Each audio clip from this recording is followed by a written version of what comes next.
But I'm giving you a handout, and you should have those handouts in front of you now, because I think these handouts will make what I'm going to be talking about make a lot more sense, okay? And in Numbers chapter 16 is where we're going to derive our thought from tonight. And then I'm going to take some time to go over the chart that you have in front of you, because I think, again, it drives the point home that I'm trying to make. Now, nobody likes to have conflict in their family, okay? Maybe I shouldn't speak for you. I know I don't like to have conflict. You like, when somebody's your family, you like to be able to get along with them, okay? Even though there may be some differences that you have, you still want to be cooperative and try to get along with them, whether you agree about certain things or not. That seems to be hard to do in the environment that we're living in today. You have family members that are split up because one is a member of one party, one of them maybe is a Republican, or another is a Democrat or independent or whatever, and they don't want to have anything to do with each other. And so that's sad, but I just kind of want to reaffirm that family conflicts have been going on a long time. And when you have a family conflict, you ought not be surprised, okay? Especially if it's one where you're standing on principle, okay? And we're going to see that case tonight. And so let me read a couple of verses, and then we'll look at the handout that I have given you, okay? Starting with verse number 1 of Numbers chapter 16. It says, now Korah, that's the main person that we're addressing tonight. It said, now Korah, the son of Izhar, the son of Kohath, the son of Levi, and the handout that I've given you reflects all of those names. And he was accompanied by Dathan and Abiram, who were the sons of Eliab, okay? And he was also accompanied by On, the son of Peleth, sons of Reuben, took me, okay? So there are a lot of people that are involved in this conflict or plot. Some even refer to it as a conspiracy, but I leave that up to you. But let me read a little more. It says, and they rose up before Moses with certain of the children of Israel, 250 princes of the assembly, famous in the congregation, men of renown. Sometimes people that think they have a lot of influence or a lot of clout, a lot of times they're the one that lead to some of the dissension that you have in certain organizations, especially, I hate to say it, even in church organizations, okay? All right, now, the Bible says in verse 3, and then we'll look at the chart, it says, and they gathered themselves together against Moses and against Aaron, and said unto them, ye take too much upon you, seeing all the congregation are holy, and every one of them, and the Lord is among them. Wherefore then lift ye yourselves above the congregation. In other words, why then do you exalt yourselves above this assembly of God? Okay? One way it also could be said, especially as it relates to verse 3, they assembled themselves together against Moses and Aaron and said to them, ye have gone far enough, for all the congregation are holy, every one of them, and the Lord is among them. Why then do ye exalt yourselves above the assembly of the Lord? So they are challenging Moses and Aaron's authority. Now, one might think that's not a big deal. But when you look at what's really going on here, and this is what I've entitled the message tonight, is conflict among the family.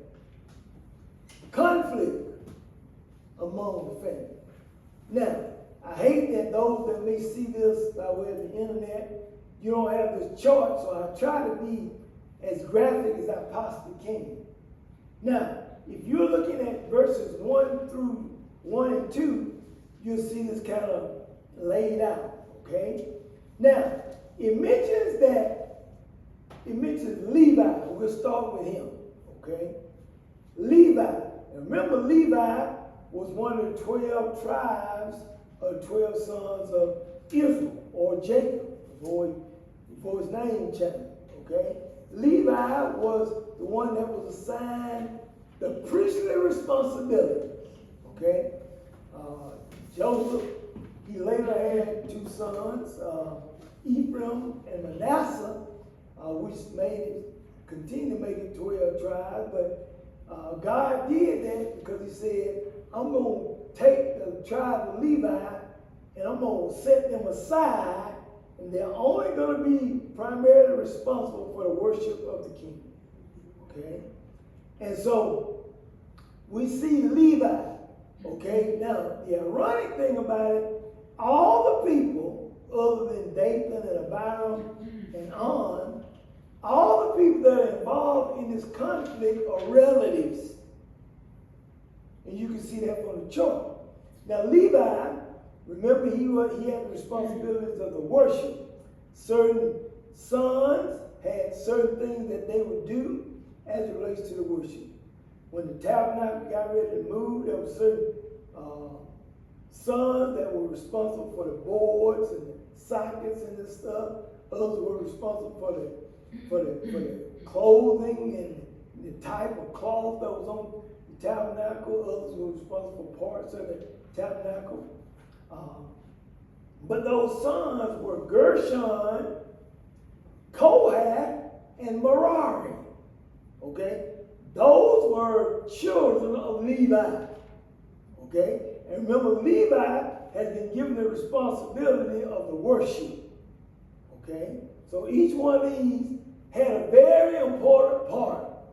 Each one of these had something to do with the worship of God for the nation of Israel. It was important.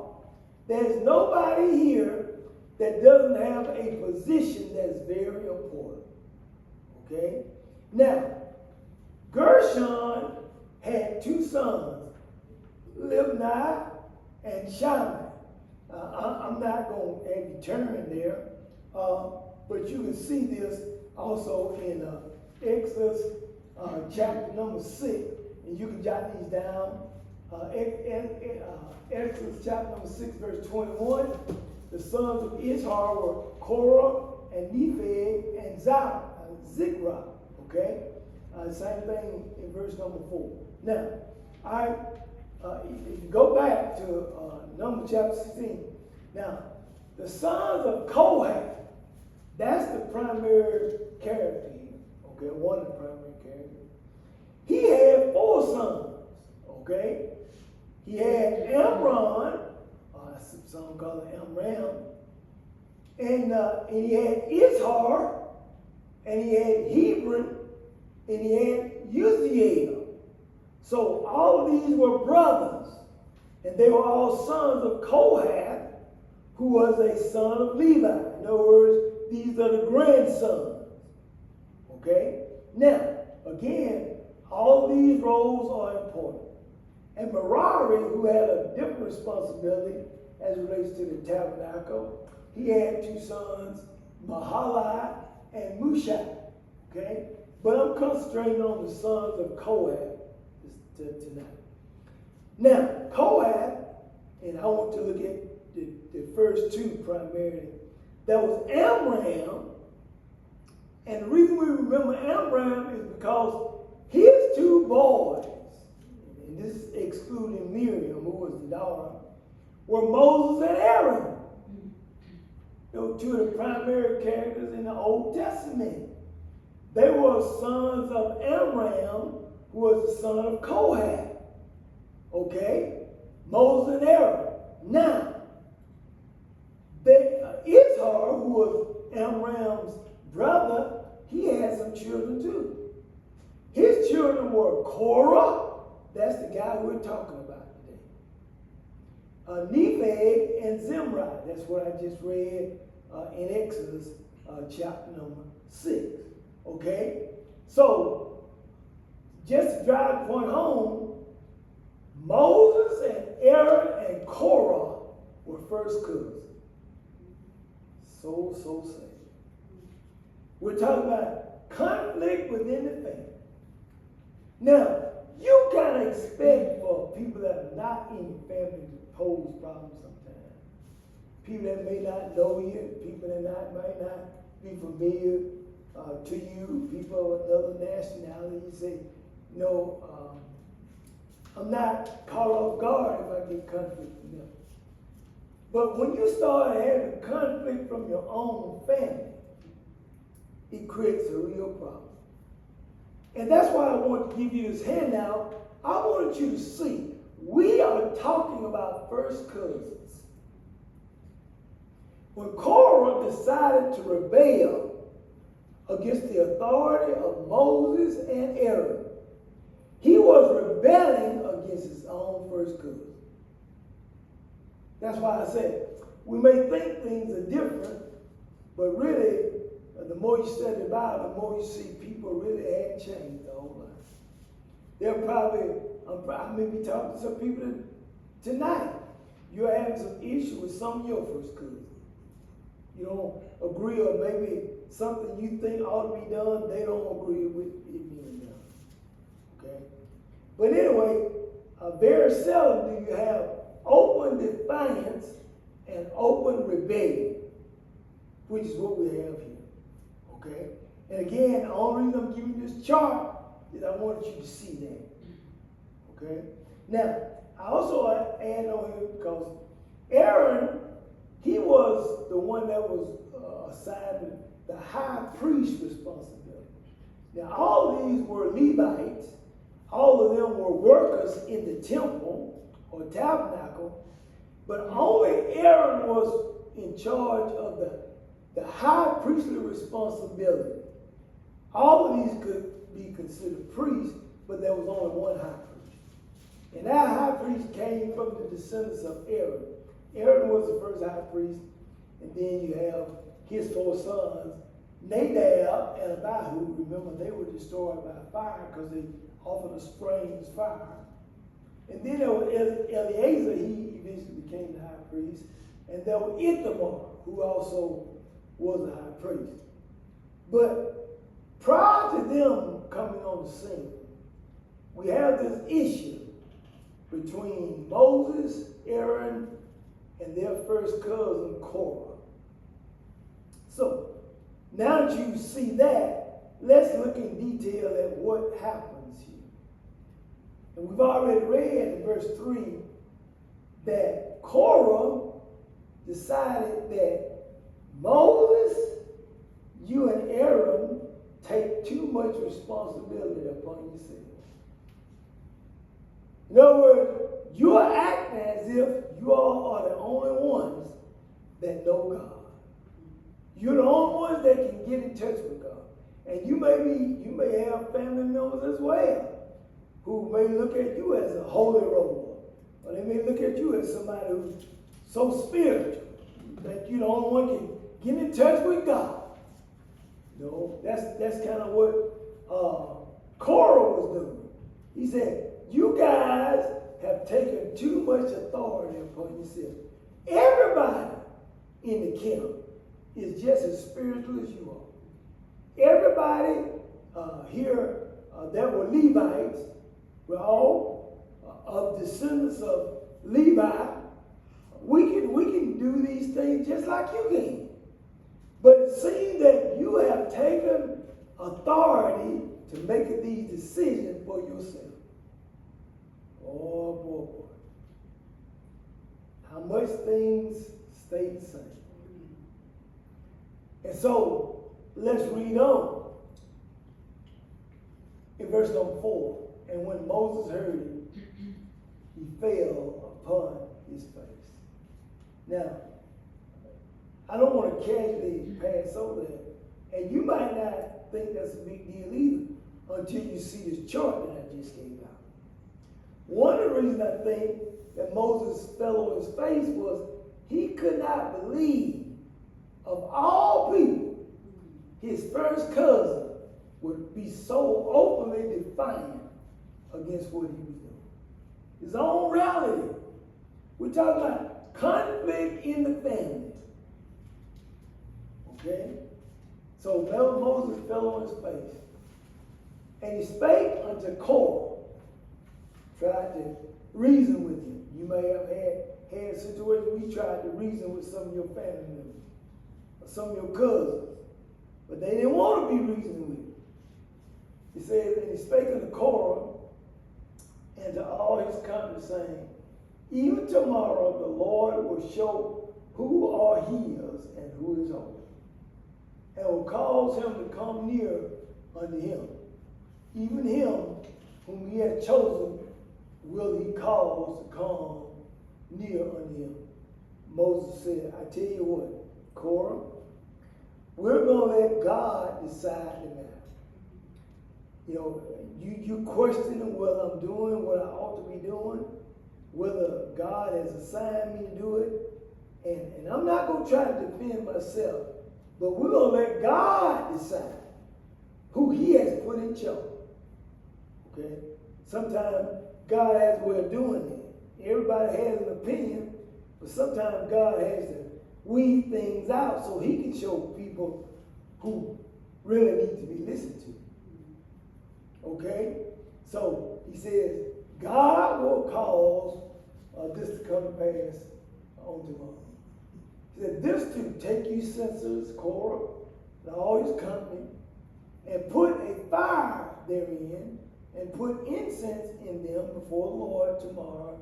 And it shall be that the man whom the Lord doth choose, he shall be holy. Ye take too much upon you, ye sons of Levi. So he's addressing Korah. Remember, Korah was the son of Levi. That's what he said. But tomorrow God will show, because he's the one who's going to light these senses. He's going to show who it is that he has placed in authority. And Moses said to Korah, hear, I pray you, ye sons of Levi. And this is what, again, I hope the diagram that I gave you, I hope this makes more sense as well. Notice what Moses said to Korah. He said, seemeth it but a small thing unto you that the God of Israel has separated you from the congregation of Israel? In other words, Korah, you don't see it as a big deal that you are part of the tribe of Levi, and God has already set the whole tribe of Levi aside. You don't see that as a very important thing. I'm sure the rest of the other 11 tribes thought it was an important thing. He says, the God of Israel has separated you from the congregation of Israel to bring you near to himself, to do the service of the tabernacle of the Lord, and to stand before the congregation to minister unto them. You know, that's sad. Sometimes, church, people can't appreciate what God has already done for them because they become too concerned about what is happening with somebody else. And sometimes we forget how God has blessed us. So why are we begrudging what other people are doing? God has blessed us. And Korah didn't seem to think that was enough. Korah wanted to be in charge. He thought Moses and Aaron were doing too much. And he did not take his responsibility as being set aside as the son of Levi, or the sons of Levi, or the descendants of Levi. He didn't think that was a big deal. Okay? So don't allow what's going on with others to cause you to forget what God has done for you. Again, don't begrudge other people's blessings. No.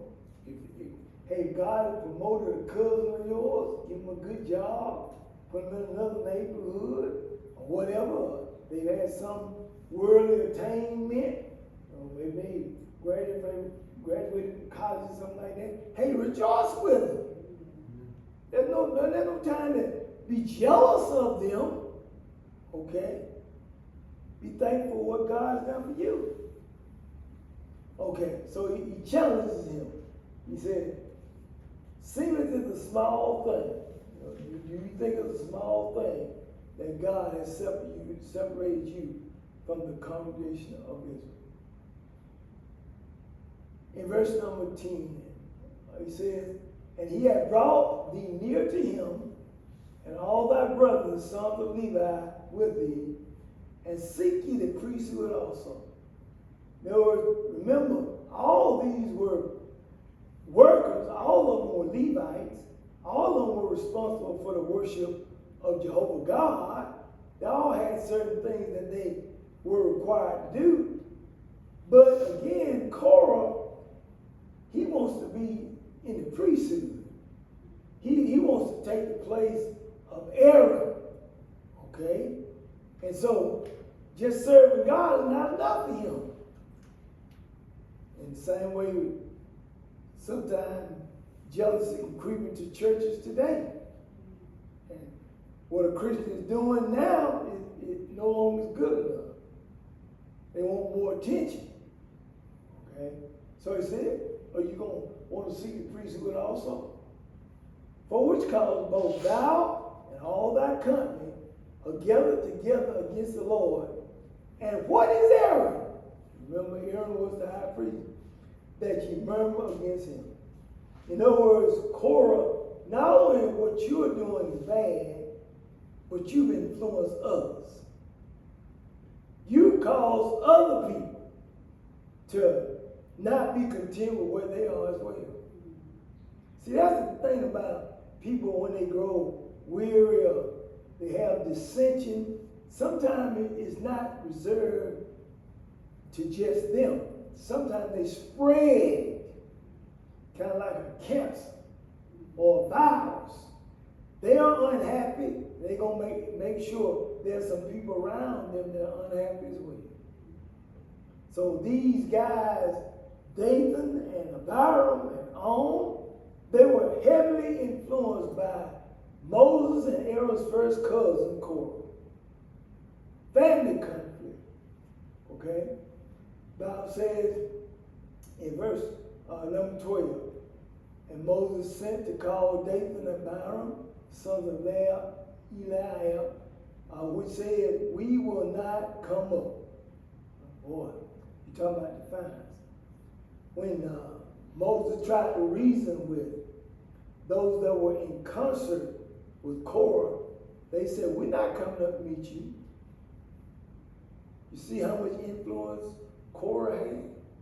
That his accomplices said, we don't want to reason this out. We're not going to even come talk to you, Moses. And they did. Okay? And the Bible says, is it a small thing that thou hast brought us up out of the land that flowed with milk and honey to kill us in the wilderness, except thou make thyself altogether a prince over us? So now they are accusing Moses of trying to usurp authority over them. That they took him out of Egypt, and now he's trying to lord over them. So they had a lot of issues. Now, mind you, they forgot that they were in slavery down in Egypt. They forgot that little nugget. But they're not just saying that, Moses, you're trying to lord over us. Moreover, thou hast not brought us into the land that flowed with milk and honey, or given us inheritance of the fields and vineyards, without put out the eyes of these men, we will not come up. Again, sometimes you try to reason with people and you can't be reasoned. They can't be reasoned with. And such is the case with Dathan and Abiram. Okay? In verse 15, Moses again, I guess Moses just like us sometimes. When there's conflict in the family, sometimes we can kind of maybe get in the flesh as well. The Bible says that Moses was very wroth and said unto the Lord, respect not thou their offering. I have not taken one ass or donkey from them, neither have I hurt one of them. I haven't done anything to them. You may be in a situation where you feel the same way. I hadn't done anything to my first cousin, hadn't done anything to my second cousin, hadn't done anything to my aunt or uncle. Yet all of a sudden they are against you. Moses, I hadn't done anything to them.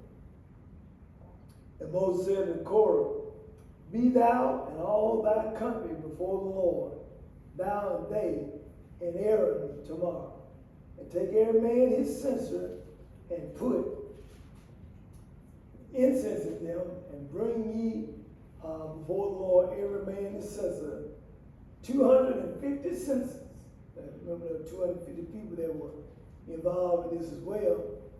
Thou also and Aaron, each of you his censer. Again, this is just a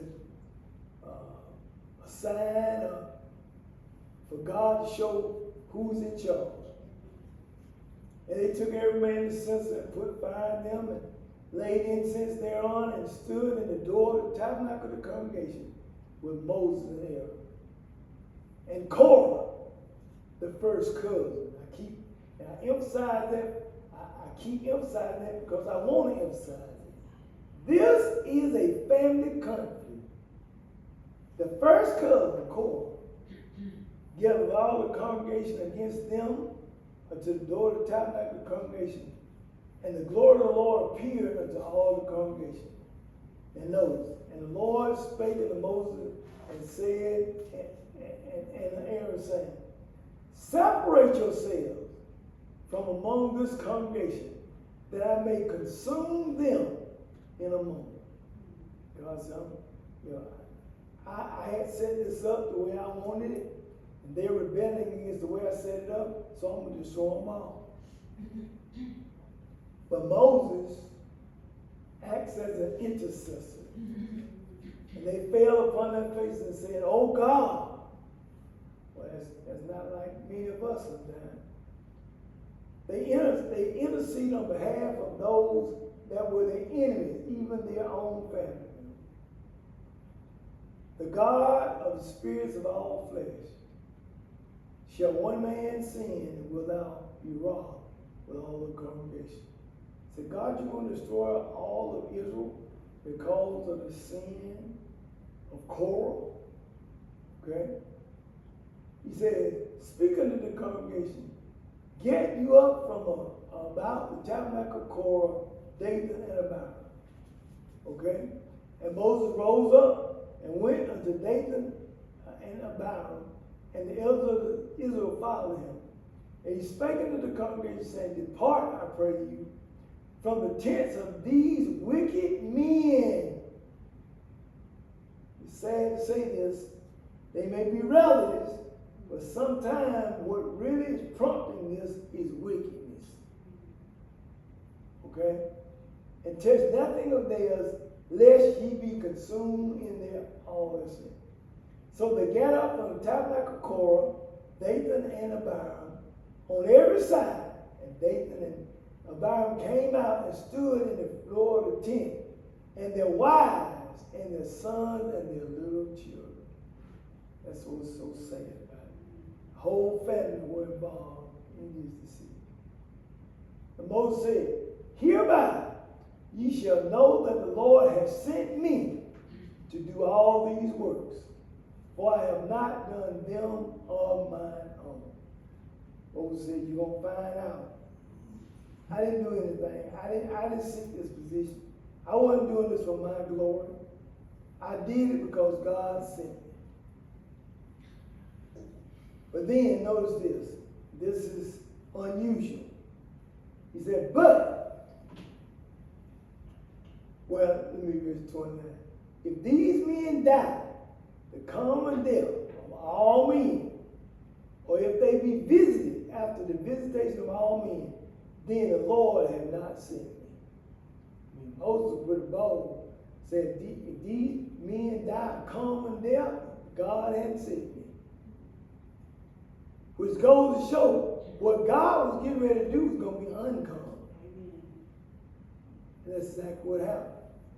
He said, but if the Lord make a new thing, and the earth open her mouth and swallow them up with all that appertain unto them, and they go down quick into the pit, then ye shall understand that these men have provoked the Lord.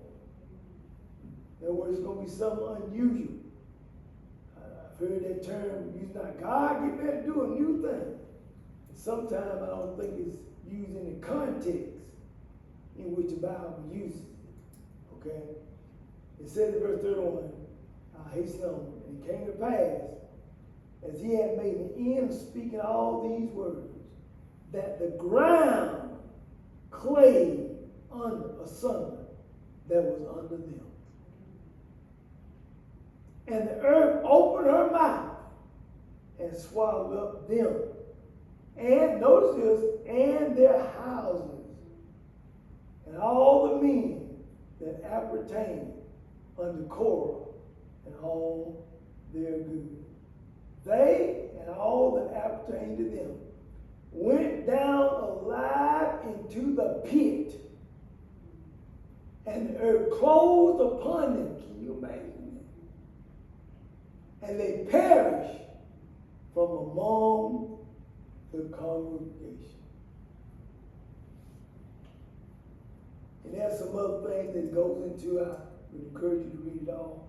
But suffice it to say, I think we've covered enough, because I'm trying to make a point. And I trust you're not dealing with this right now. I trust it's not an issue right now. But I just want to let you know that if you are having some issues, sometimes with family folks, I just want you to know you're not by yourself. I also would encourage you that God is the one that your confidence needs to be in. And when it's time for God to lift you up, nobody will be able to bring you down. And so God affirms to Moses and Aaron that the thing that you're doing because I sent you. You're doing what I have led you to do and gifted you to do. Korah, your family member, was the one out of order. And I don't know of a more vivid illustration that could be given that reaffirms, church, that it's best to stay where God put you. It's best to serve where God put you. Don't go putting yourself somewhere where God didn't put you. Use the abilities, the talents that God gave you for his glory. Be satisfied with where God put you. Okay? And not desire or aspire to be something that God never meant for you to be or do. So I want to encourage you. I want to encourage myself as well. God help me to stand. Even when those around me, even with those that maybe are my family, are in opposition to what I'm trying to do. I haven't done anything wrong to them, hadn't offended them. I'm just trying to serve God to the best of my ability. So God, you protect me. You guide me. And God, I pray that you will show mercy. Even though Moses interceded for the nation, that God would spare the nation because of what Korah had done. God did not spare Korah of his open obedience to the leadership of Moses and Aaron. God help us to be sensitive. Help us not to just desire for ourselves glory that's not due to us. And we'll thank you and we'll praise you in Jesus' name. Amen. I just understand.